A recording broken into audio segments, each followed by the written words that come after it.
तो दोस्तों, हम इंसान पिछले कई सालों से पृथ्वी के बाहर जीवन की तलाश में लगे हुए हैं और आज हम जानने वाले हैं ऐसे प्लानेट के बारे में जो कि सच में ही काफी खूबसूरत है। हम जानने जा रहे हैं हमारे सोलर सिस्टम के दूसरे ग्रह के बारे में जिस पर भी कभी पानी था। तो वीडियो शुरू करने से पहले अगर आपने अब तक चैनल को सब्सक्राइब नहीं किया तो सब्सक्राइब कर दीजिए और पास में दिख रहे नोटिफिकेशन बेल आइकन को भी दबा दीजिए। तो चलिए शुरू करते हैं। शुक्र सूरज से दूसरा ग्रह है और हर 224 दिनों में सूरज की परिक्रमा करता है। विनस का नाम रोमन की सुंदरता और प्रेम की देवी के नाम पर रखा गया है और चांद के बाद सबसे ज्यादा चमकीला दिखने वाला शुक्र एकमात्र प्लानेट है। शुक्र और पृथ्वी को ट्विन्स भी कहा जाता है क्योंकि दोनों का साइज, मास कंपोजिशन और ग्रेविटी एक समान है। इसके बावजूद शुक्र हमारे सौरमंडल का सबसे गर्म प्लानेट है। हालांकि शुक्र सूरज से दूसरे नंबर पर है, पर ग्रीन हाउस इफेक्ट की वजह से वह सबसे गर्म है। शुक्र पर टेम्परेचर 471 डिग्री सेल्सियस होता है। शुक्र अपनी एक्सिस पर एक ही डायरेक्शन में घूमता है जो कि बाकी सारे प्लानेट से बिल्कुल ऑपोजिट है। इसका मतलब है कि शुक्र पर सूरज वेस्ट में राइज होता है और ईस्ट में सेट होता है और हमारे पृथ्वी पर सूरज ईस्ट में राइज होता है और वेस्ट में सेट होता है। शुक्र हमारे लिए इस बात के लिए भी खास है क्योंकि शुक्र पर 2 दिन का 1 साल होता है। आप ये जानकर चौंक जाएंगे कि विनस पर सल्फ्यूरिक एसिड की बारिश होती है।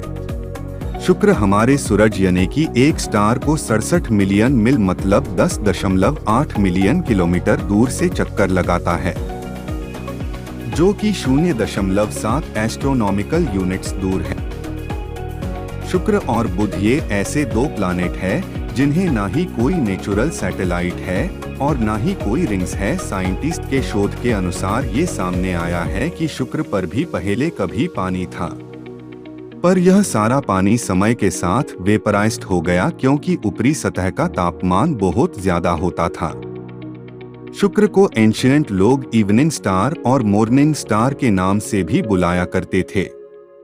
पृथ्वी से करीब होने के बावजूद हमें इस पर जाने के लिए काफी लंबा समय लगा, क्योंकि हमें चांद और मार्स तक जाने के लिए सूरज के ग्रेविटेशनल फोर्स के उल्टी डायरेक्शन में ट्रैवल करना पड़ता है और शुक्र की तरफ जाने के लिए सूरज का ग्रेविटेशन फोर्स बहुत ज्यादा होता है और इसी कारण इसकी कैलकुलेशन बहुत सटीक होनी चाहिए। पर आखिर में साल 1962 में नासा के मैरिनर 2 शुक्र को ऑर्बिट किया, जो कि हमारे हिस्ट्री में पहले बार हुआ था। और उसके बाद वरीना 7 ने 1970 में फिर से शुक्र को ऑर्बिट किया था। इन सब के बाद भी कई साइंटिस्ट ने इस पर रिसर्च किया।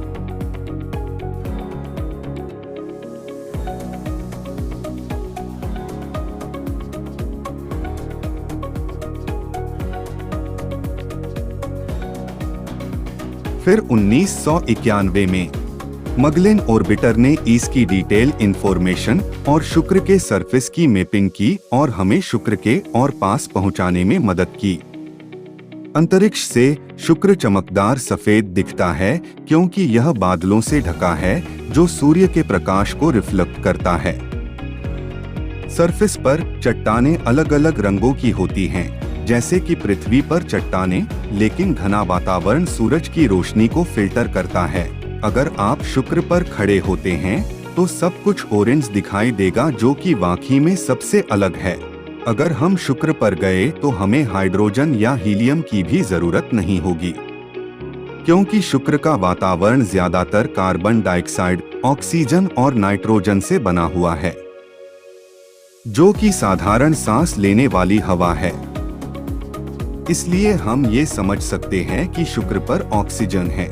शॉकिंग बात यह है कि शुक्र की सरफेस पर बारिश नहीं होती है, जबकि सल्फ्यूरिक एसिड की बारिश ऊपरी वायुमंडल में गिरती है। यह सतह से लगभग 25 किलोमीटर ऊपर इवेपोरेट होती है। बादल भी ज्यादा एसिडिक होते हैं और शुक्र पर भी बिजली होती है। शुक्र पर 360 किलोमीटर प्रति घंटा या उससे अधिक की गति से सुपर रोटेशन ब्लो करने वाली हवाएं होती हैं।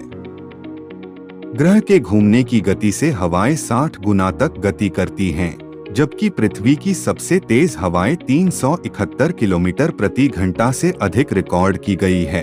तो आज की वीडियो में बस इतना ही, और अगर आपको ये वीडियो अच्छी लगे तो वीडियो को लाइक करना मत भूलना और चैनल को जरूर सब्सक्राइब करना। तो हम फिर से लौटेंगे अगली वीडियो में।